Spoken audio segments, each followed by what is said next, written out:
everybody. Welcome to the Sacred Femme Alchemy podcast, a podcast to help you on your sacred feminine journey towards self-love and healing.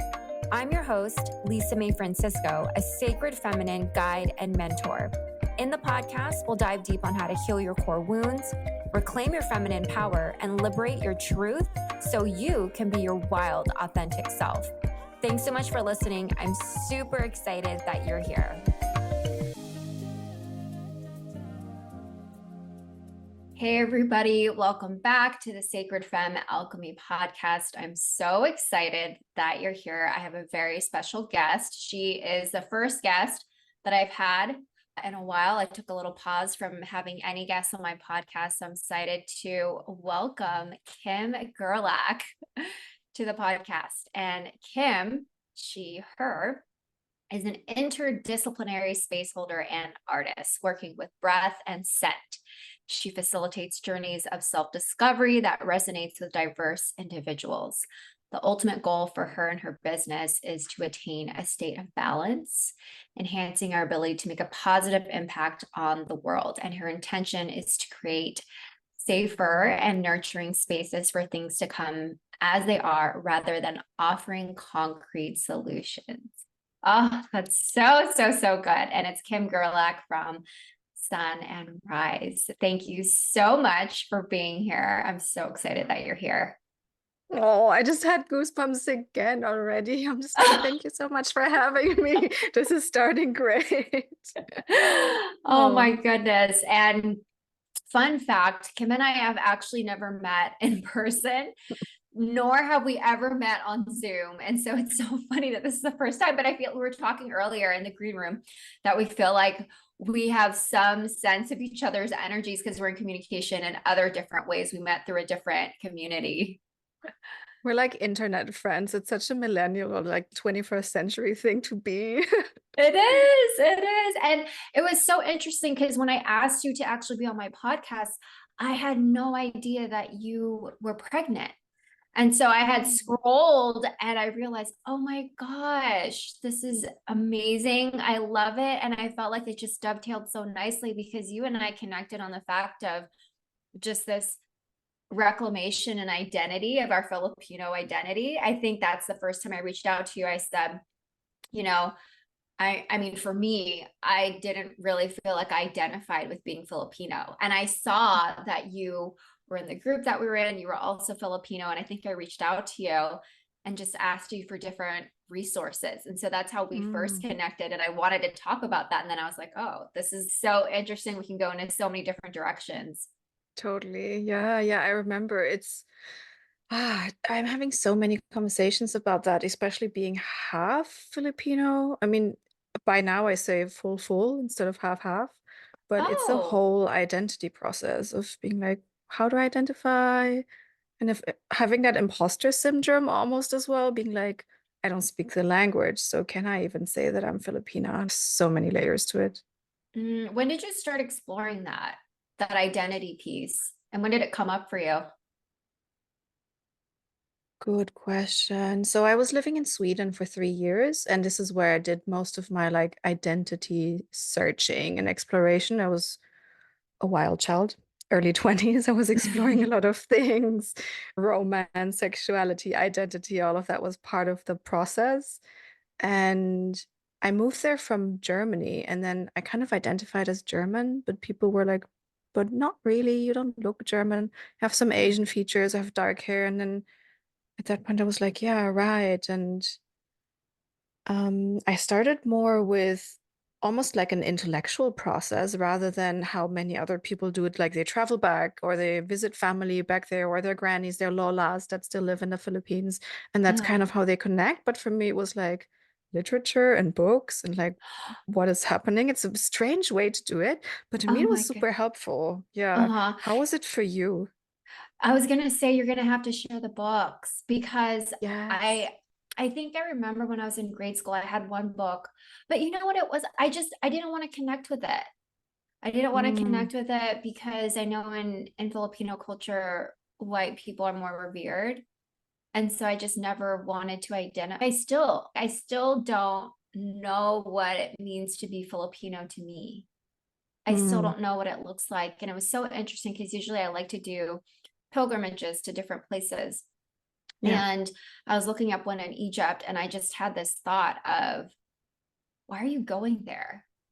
You Mm. haven't been to the Philippines in a way that you want to. So why are you going to someone else's country rather than your own? Oh my And God, same. right. And I was so upset because my parents, they're actually in the Philippines right now, and they're going to be there for 6 weeks.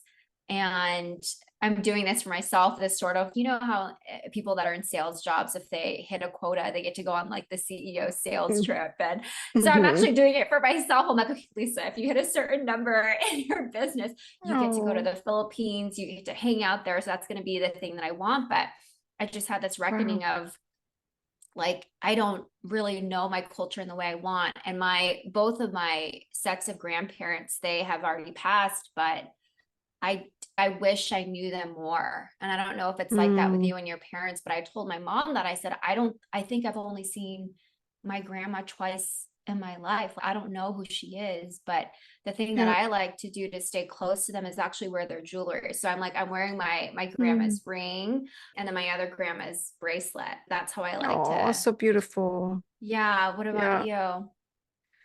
So I also haven't seen my Filipino grandparents that much because they passed when I was a bit younger. So it's been more through like my motherly line of asking her a bunch of questions. And she has 9 siblings, so there's plenty of family members to talk about.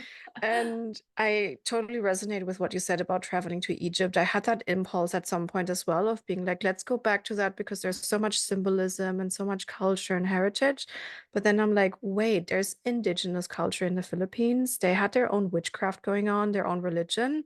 And then at some point, my mom was casually just dropping that, like, her grandma, my great grandma, was like indigenous, sitting in some village, being the village witch. And I'm like, oh my God, I need to go. Like, it hasn't happened yet. This is also like a whole Wow. backstory of the pandemic and me not Yeah. feeling ready and doing it different ways.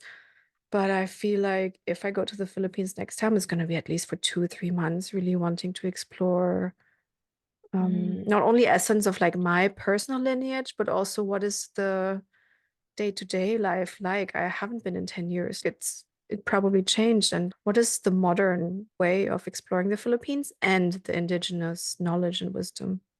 That's kind of Mm. what I'm curious about.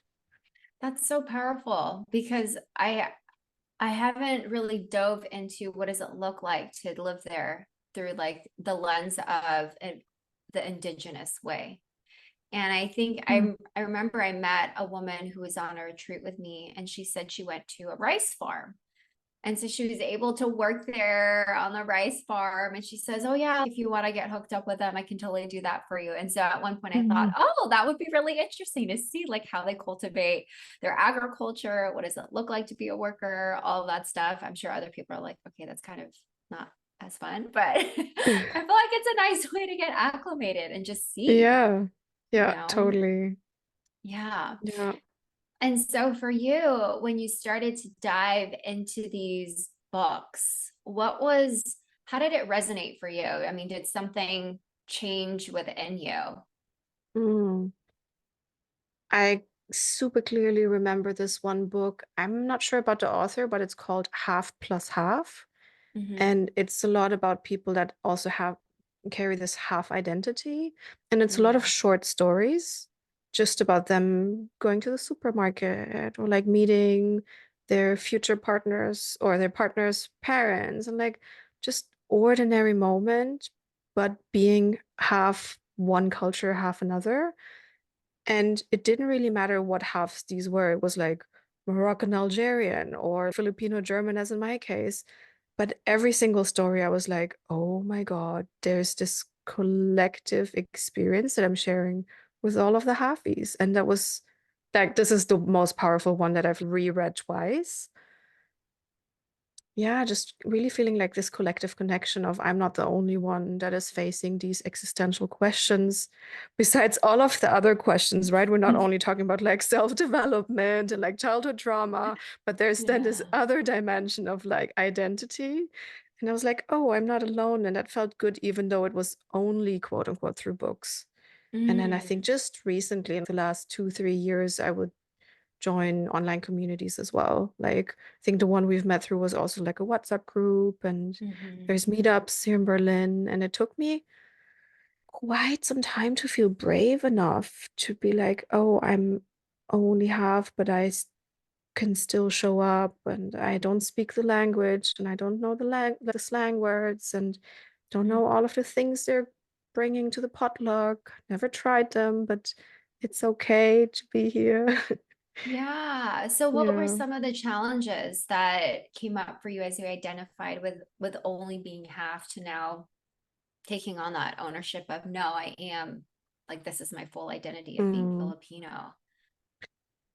I think the concept of diaspora that is applicable to so many people living anywhere. So diaspora is like living outside that motherland or fatherland and being Mhm, socialized there, which influences the identity, and also a feeling of like reclamation. So what happened is my mom moved to Germany, and she wanted to be sort of a model migrant and wanted to like blend in, and she completely forgot about her Filipino heritage until they my parents divorced, and then she went full in, and she reclaimed that again, which for me was difficult to grasp because until the divorce of my parents, I was like raised pretty German, and suddenly it mhm, shifted. And it took me like 10 plus years to go on my own process of reclaiming what it means for me to be Filipino.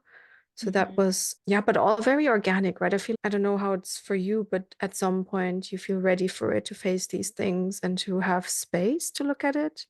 And that happened for me to be in like my mid 20s to reclaim that Filipino identity more. When you How saw was your it? mom, well, when you saw your mom kind of like reclaiming her own identity as well, what was she doing with?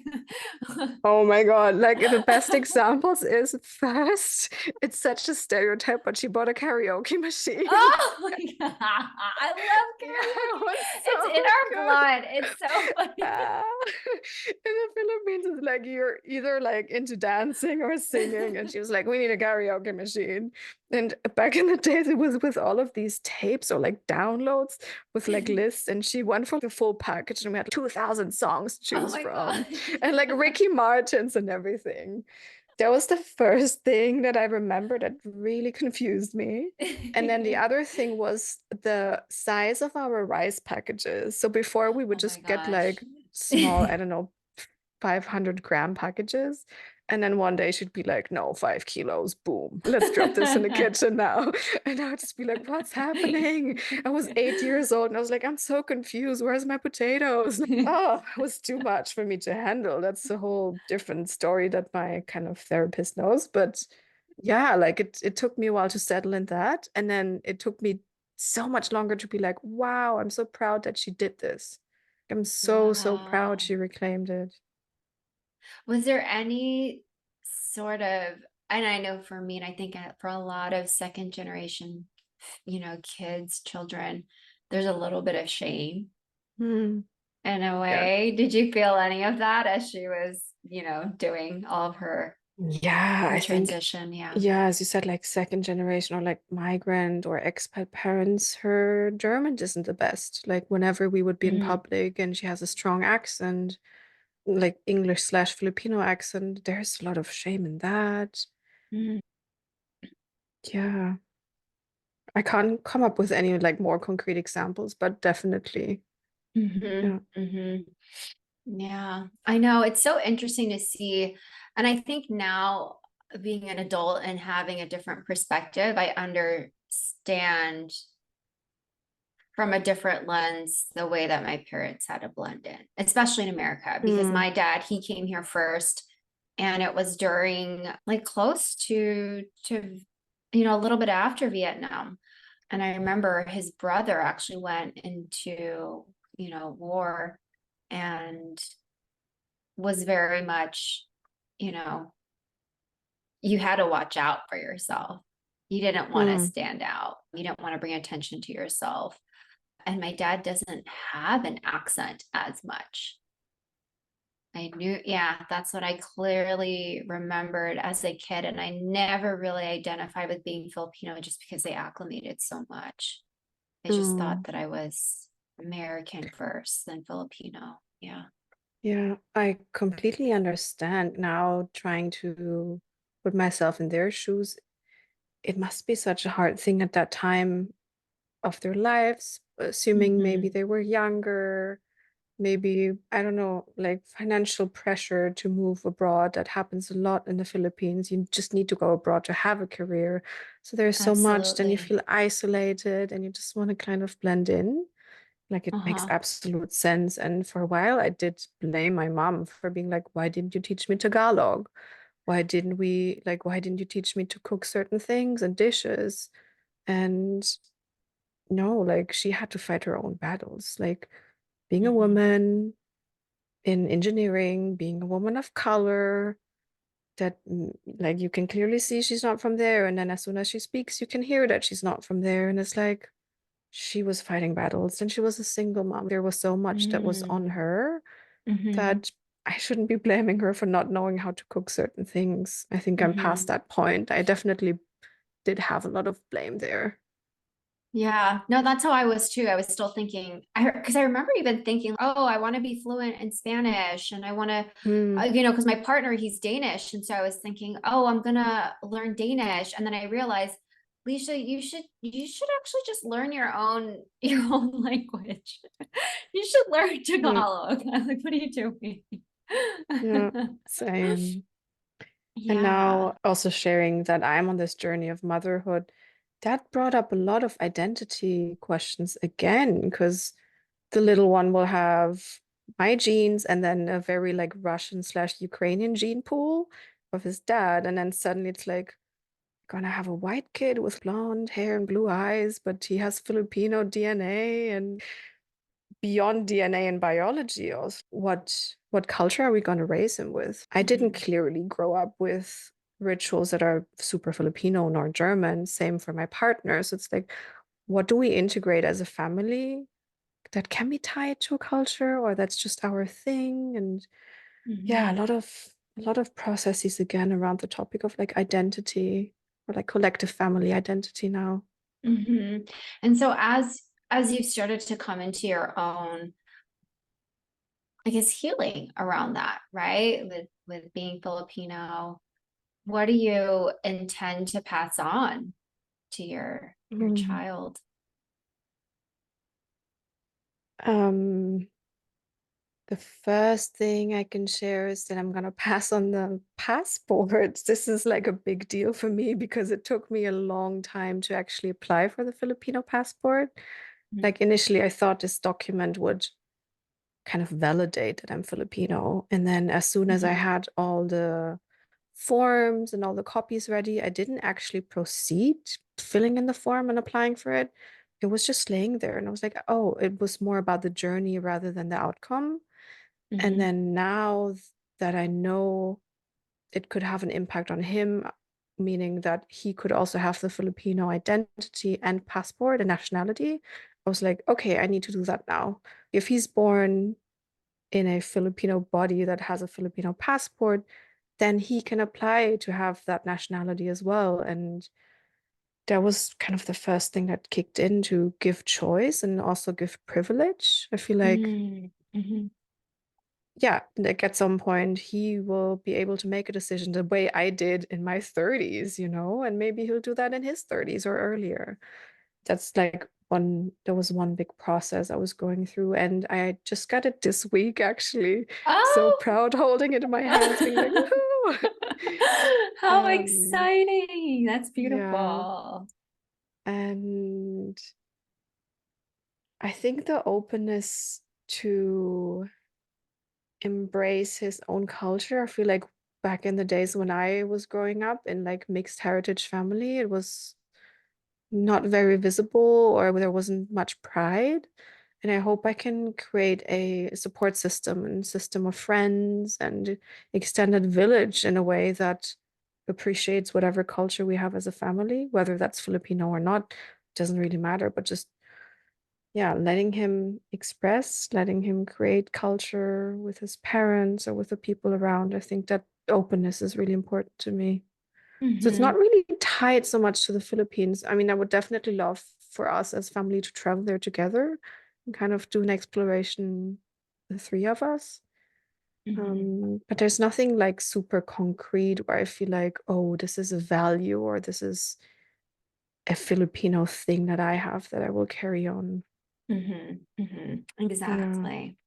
And so as you prepare into this journey of welcoming your child, what has that transition been like? I feel like the theme of this conversation is about identity and transitions and how it evolves and morphs over Mm, time. And so from this idea of the feminine archetype of the maiden and then now into mm, motherhood, I'd love to know how that's just landing for you. yeah.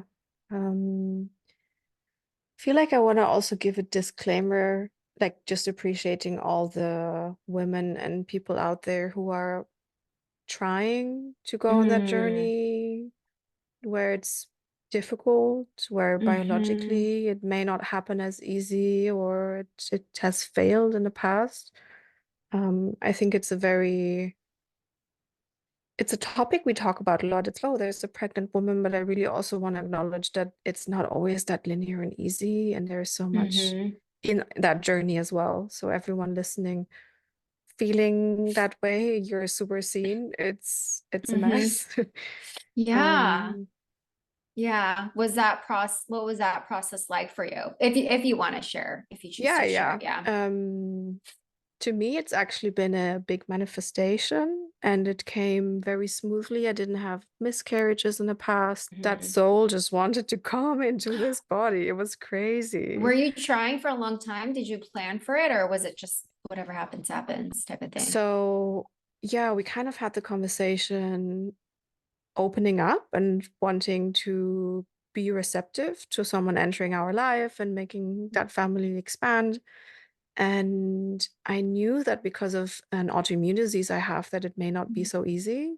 So what we initially planned was to have an opening ceremony to be like, okay, we're opening kind of the portal for another soul to come. And then also with that, kicking off like a new lifestyle and kind of working on my hormonal balance. And we knew that this could take like 1, 2, 3 years. There's a lot of couples struggling because of what I have.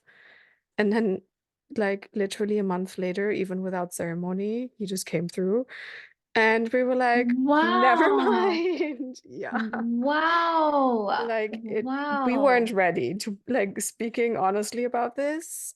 We were so overwhelmed because we kind of had this idea that it will be a Yeah. process and it will take time. And then suddenly we're at a festival in like Scandinavia, and I'm like, before I start drinking alcohol, like my period is a bit late, so let's just make sure. And suddenly we test pee on the stir strip and it's positive. And we're like, what just happened? Hold your horses. What is this? So this Oh is my like my goodness. personal story of being like, okay, never mind. Oh my gosh. Yeah, I feel like there's Yeah. there's so many like experiences, right? And I hear it too, people that are close to me that just struggle with that part of the Mm, journey. And so everyone was telling me, "Oh, you're lucky if you get pregnant within a year." And so mm. I was thinking, okay, I think I need to start. I just need to start soon.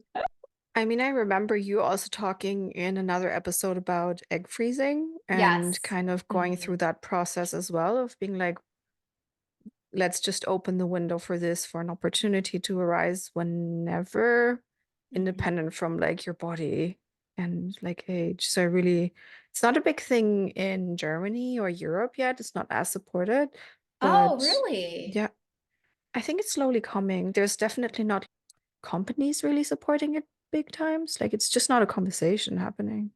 Oh, why do you think that is? I have an inkling, but I want to hear yours. I don't know. I think we're just a little bit behind usually.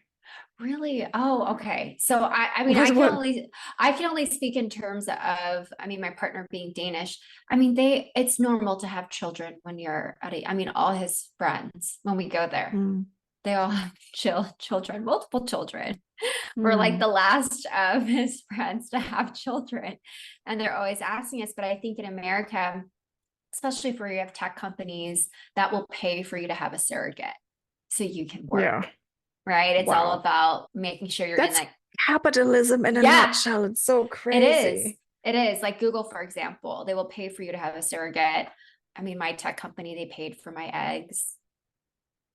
You Yeah. can work longer. Yeah. And And so that I doesn't see really that. happen here yet. I wonder also if it's too much of a, it's too personal. Like we're so much about like data protection, privacy protection in Europe or Germany that Mm. maybe here it's just not a conversation to have about your body and you as an employee. Maybe that's something. I don't know.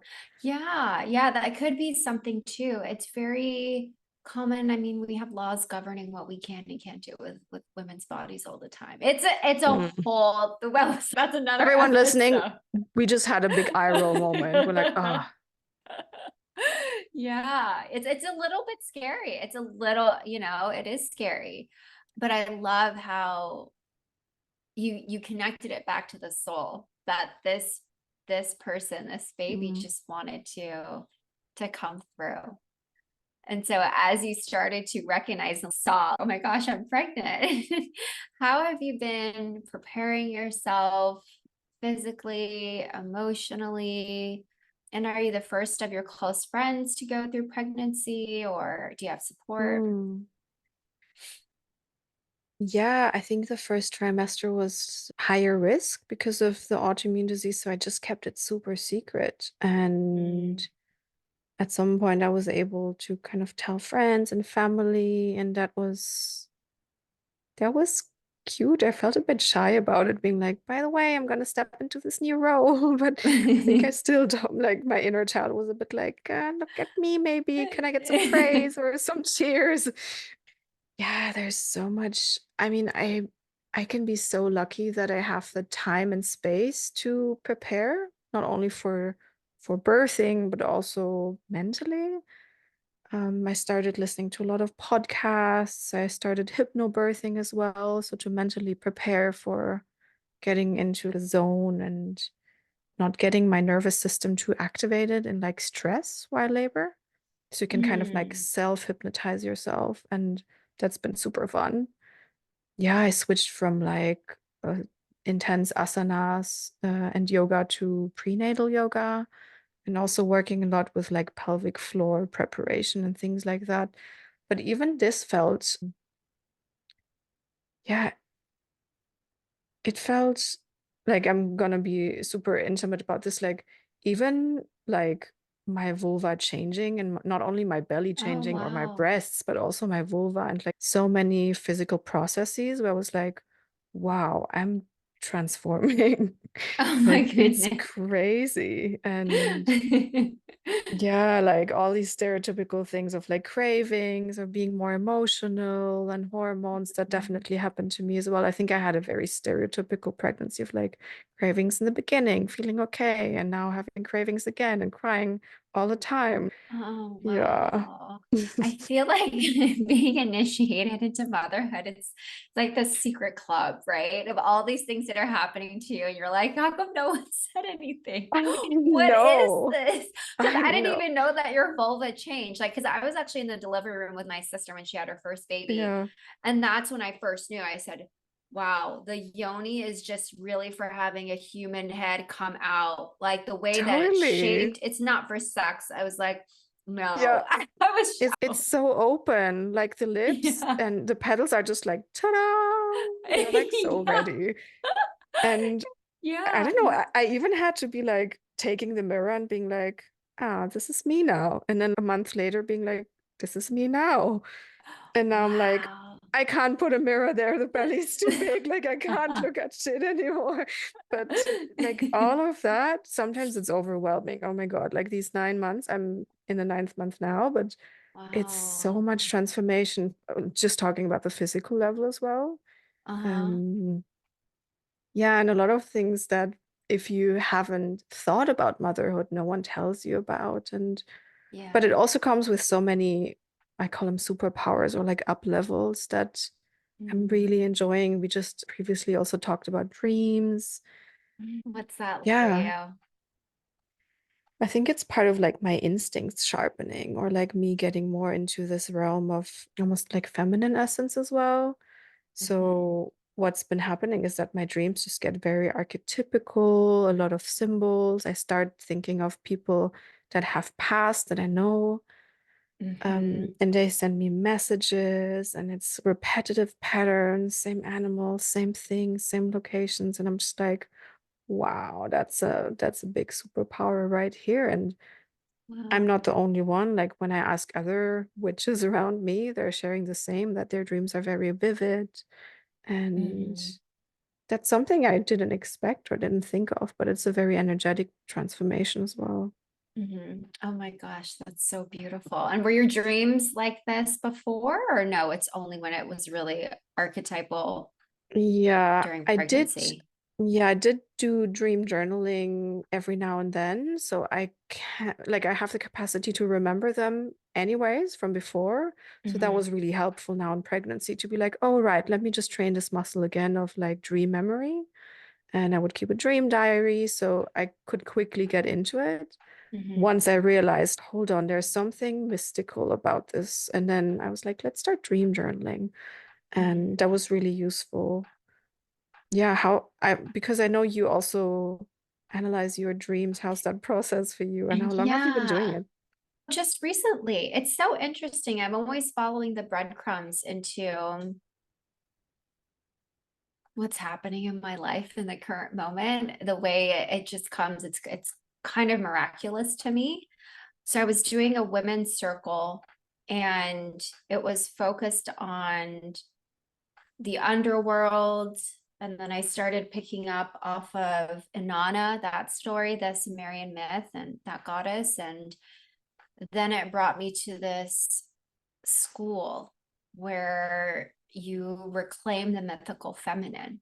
And so we're studying different myths, and it's from the lens of Carl Jung. And we Mm, also have a dream analyst. And this always happens to me. This happened to me with tantric yoga. This happened to me with this.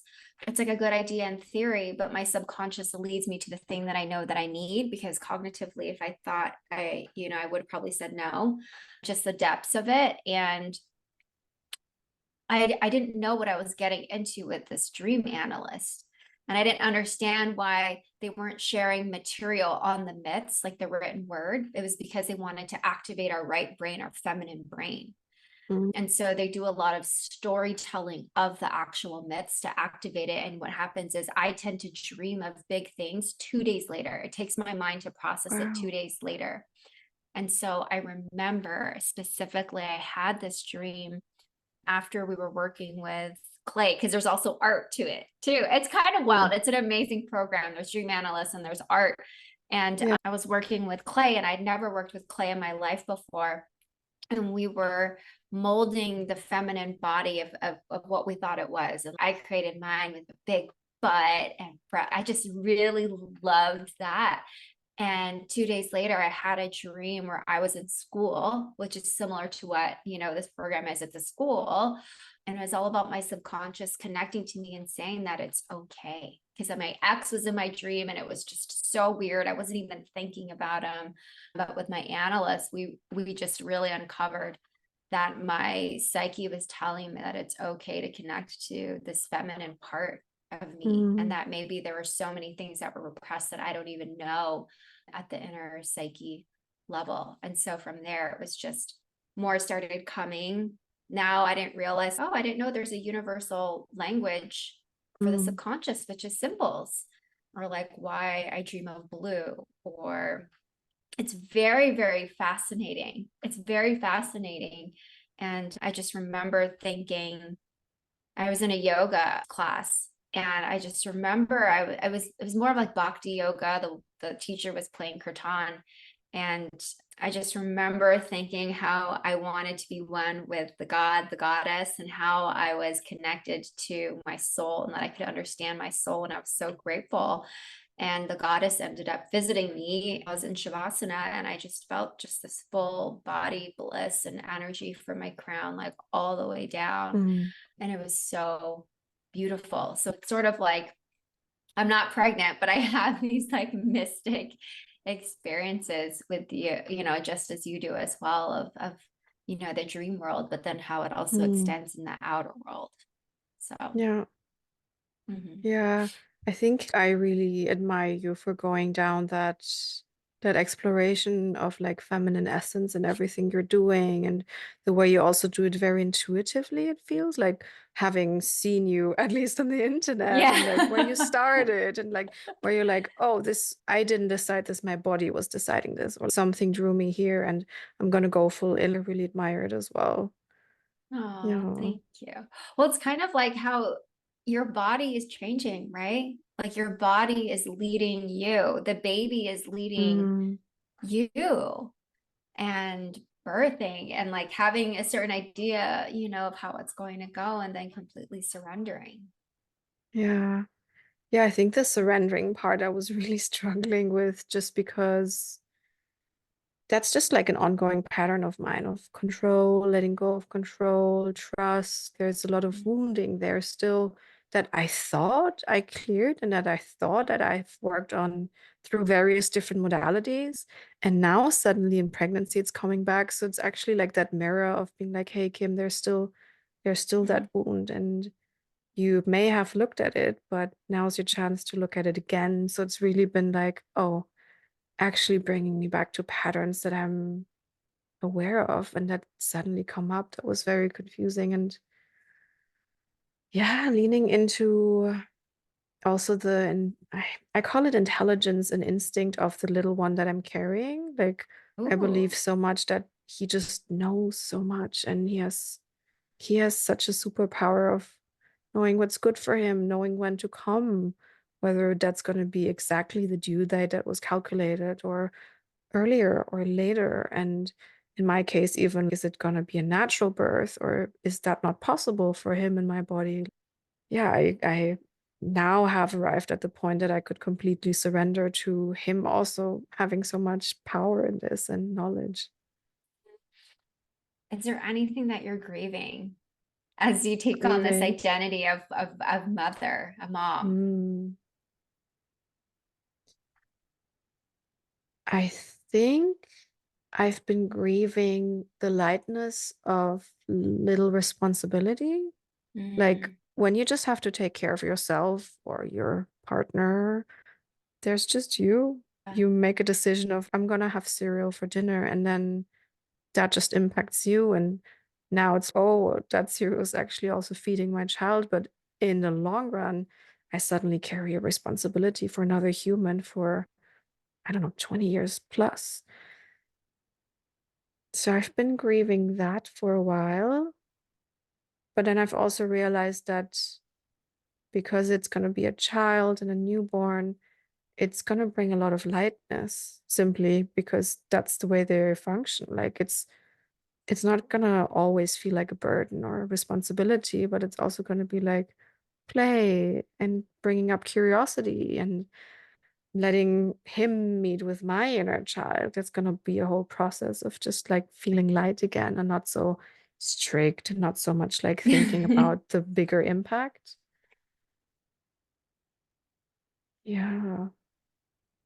It's interesting because I feel like I'm grieving more, but there's no words to that coming yet. But I think it's a very present feeling in my body now that you like kind of poked it. I'm like, I think there's more that I'm grieving, but I haven't thought about it much yet. Thanks for Yeah. asking. I'm like, It's wow, that's so good. I'm gonna yeah. journal about it.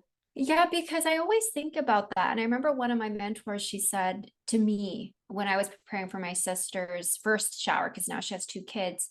Um, I never forget this. My mentor said to me, the baby shower isn't necessarily all these gifts for the baby, but people don't also recognize that it's the last time you're not a mother. Mm.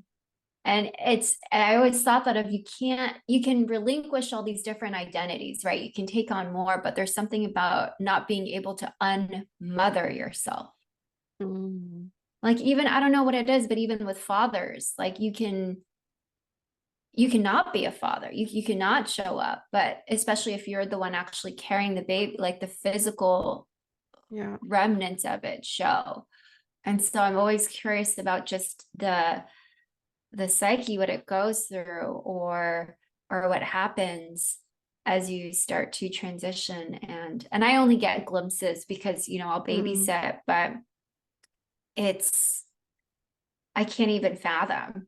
I can't Mm. even fathom the lessons and the learning of really raising emotionally intelligent children. And I spoke about it in a couple episodes back of this initiation of the divine mother. And I'm so grateful for Mm. inner child work of being able to speak to myself, but there's stakes that are so high when you actually have a human being and when you do the inner work and you know what's happened to you. And sometimes it's a lot of like family wounds, and you want to do what you can to not perpetuate that and pass that as inheritance to them, you Yeah. know.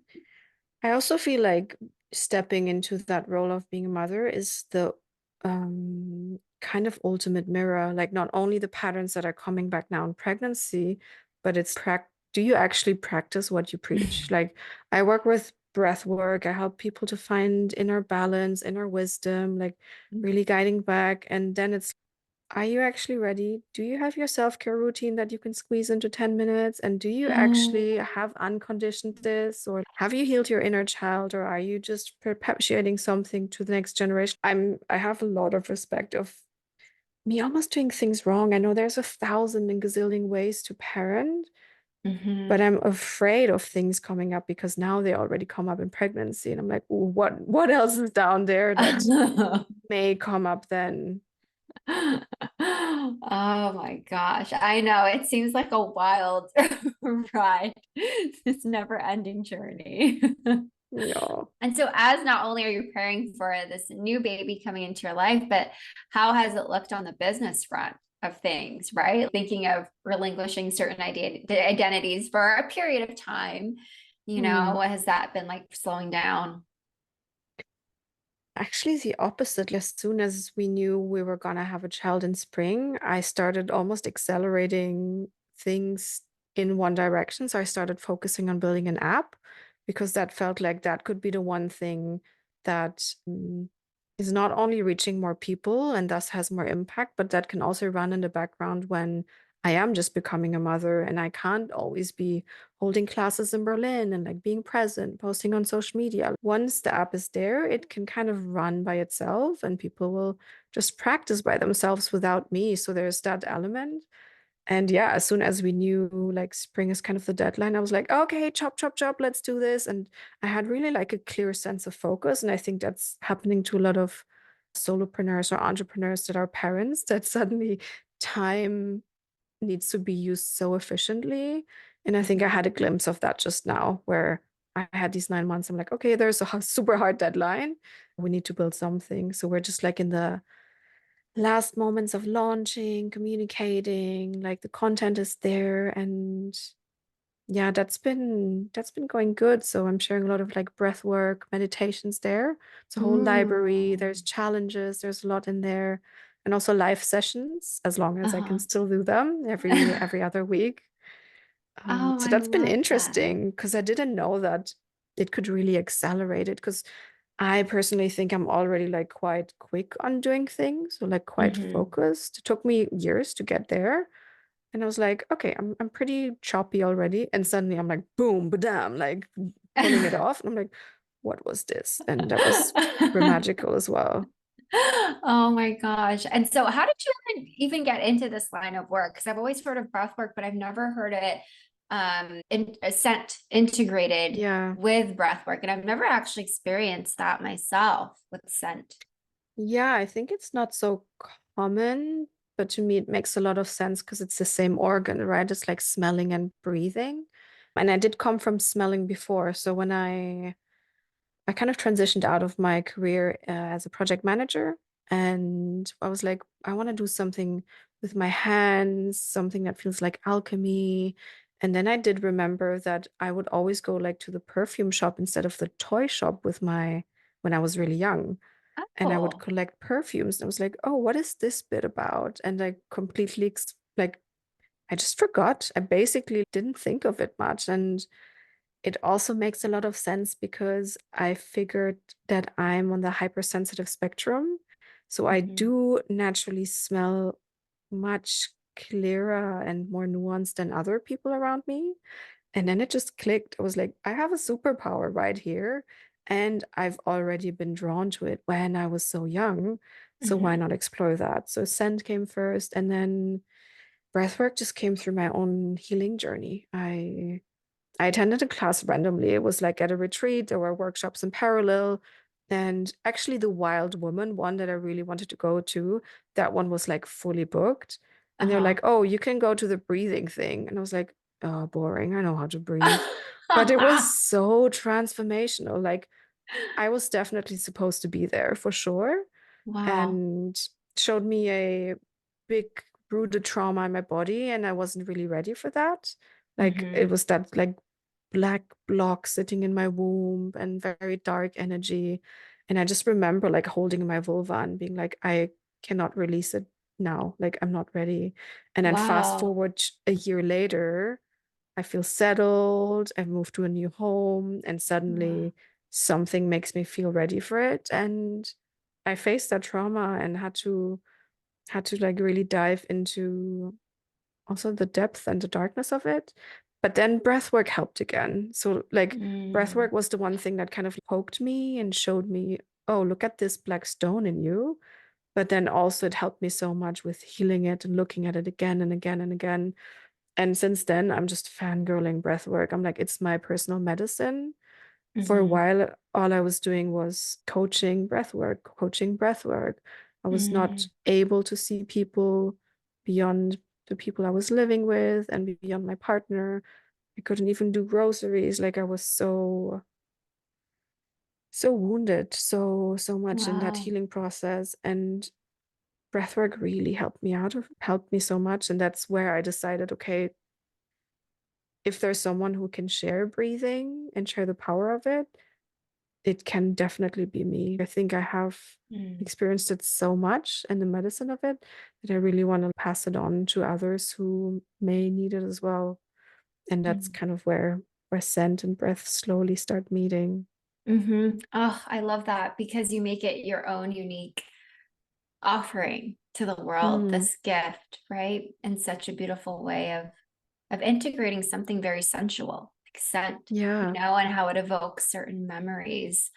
And that's so beautiful. And I love that. You said, oh, I'm a fangirl of it. Yeah. No, I think we're all such sensual beings, but we do forget, Hmm. especially when it's not part of our surrounding, our job, if you're not necessarily working in wellness or healing, you just don't think Mm-hmm. of it. But your senses are they're always there. The breath is always there, but we just don't allow ourselves or don't even know how to allow ourselves. So I think Mm-hmm. it's just such an empowering thing to be like, oh, I can use my senses to, or my dreams, or whatever resources that I have, I can train to understand myself, to understand what's happening, and kind of connect with the divine or the universe, I call it. Like, Mm-hmm. there's so much in us. It's crazy. Oh, I love that. And have you started thinking about how you want to? Did you create maybe a separate program for people who are birthing for mothers with breath work? In progress. Right, because I was thinking, oh, that could be so helpful for the actual Yeah. process of giving birth. And, Yeah. It's wow. not going to come out yet. I still need to Yeah. do the recordings, and I also want to validate with more science, since I'm not Hmm. an expert in being pregnant or pregnant bodies. So I really want to find some experts that can just validate that I'm not doing any harm. I think that's some Right. quality control I want to do before publishing anything. And yeah, there's like a whole concept written down already and some meditation scripted. I'm pretty excited about that one as well. Oh, Yeah. I feel like you're just I'm glad it makes blossoming. sense. Yeah. Oh, yeah.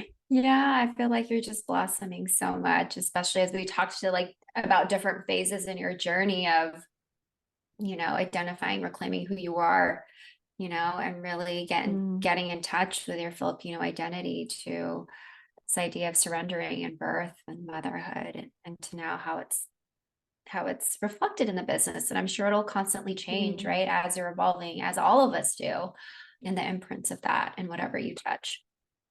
yeah. I'd love to also ask you what you're Mhm. working on right now, if there's any like things you want to share, any updates or where you are. Yeah, it's so interesting because yesterday I actually did a workshop. I did a private workshop for some people in my community. And I, it's like, as an entrepreneur, you're always testing stuff out. So I'm always testing, Mm, are the things that currently interest me right now, is there an audience for it? And so I had this moment of, I was teaching them different energetic purification practices. I've recently gotten like really, really into Kundalini yoga just because the Kriyas have helped me so much over the years. And a lot of it is different from the work that I have done before of just, like inner child work, self-love, all about, introspection, journaling, and EFT. And now it's these energetic practices. Like I think of Kundalini yoga as the priestess yoga because it's all mm, energy. And I was I was in mid workshop and I was thinking, is this too advanced? Is this mm, landing with people? mhm. Because it turns me on, right? Talking about it. And just how you said you're like, I'm a fangirl of breathwork. It's helped me so much. And it's I have a specific Kriya for every single moment in my life that has transformed me, and I just want to share these teachings. And that's why I'm getting certified to become a teacher. But it's like me testing stuff out, but then it's also following what excites me as well Mm, and not censoring that and just trusting in that, because what's really has come to me is it's like I see it as the Holy Trinity. It's like sacred feminine, you have energetic purification practices, but you also have somatic work.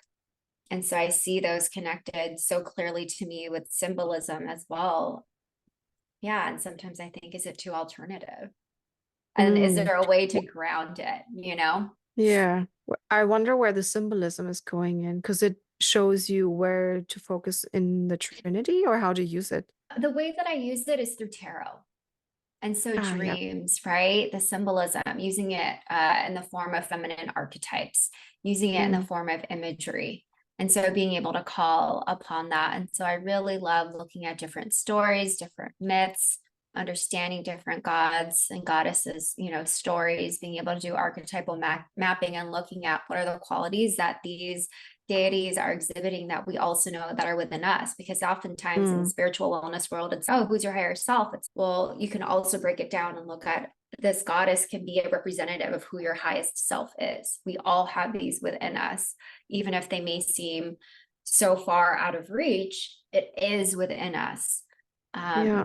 And so that's just what's gotten me really excited, is being able to kind of combine all of these things into this cauldron. And like, I'm still trying to make sense of it, but it's Yeah. like humming, and I'm just being a conduit, just sharing Yeah. whether it lands or not. Yeah. Oh, that's so good.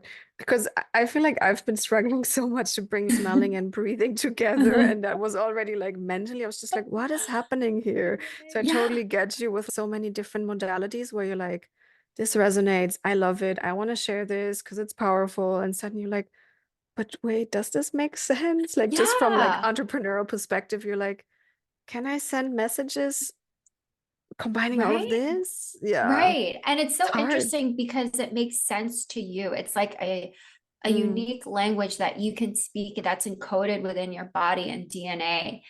And I think that's what makes it so unique. It's such a gift that no one else in this world can combine those elements that you're so passionate about and mm, package it in this way that can expand someone's healing or accelerate it. And so that's yeah. why I'm just like, all right, I hope people can feel the magic or the energy that I get from teaching this. And then also knowing that if it doesn't resonate, then that is okay, Yeah. you know? And So, also yeah. maybe that's where we're similar, that we go outside to kind of test what the impact is and what it does with other Mhm. people. And then afterwards I go back and I'm like, okay, let me try to find words to it and how to put it in like a marketing message. Like I'm really not good at writing concepts. I'm just like so practical, doing it, teaching it. And then a year later, people are like, oh, you're doing like immersive experiences. I'm like, yeah, probably. And I look it up. I'm like, I guess that's what I'm doing. Yeah, because it's hard to put a name to something that is so ambiguous, right? And Mm, that's the thing about like creation and creativity is that it's real, like you were talking so much about sensuality, and that is the sensual experience. Like sensuality, the body of, or the language of the body was the first language we ever spoke. It's like it's pre-verbal and it's feminine, actually. It's like using a lot of the right brain as opposed to the left brain, which processes a lot of different things. And that's the masculine way of how I communicate. And mm, so it's like sometimes just honoring the space that there is no name yet, just how maybe some babies don't have a name yet, and that's okay, you know? yeah, And so just trying to honor that process and give it its own time because it is sacred. It needs time to formulate, to ingest and digest before it can be something and be cooked up. yeah, yeah, totally. Mm-hmm. Oh, I this love is it. so good. I'm so happy that I had you on here. Is there anything that you would love to share? Where can people, purchase your app? I know you said that it's a work in progress right now, but when will it be available? How can people reach you? Where can they follow you? We'll also have all this information in the show notes as well. Yes. Firstly, thank you so much for having me. I feel like you intuitively navigated in so many different topics. I'm like, oh, let me ponder on this later. Also, the grief thing. I'm still like, grief, grief. Okay, what is happening here? So thanks for these goodies. Like it Of was so course, of almost course. fruitful.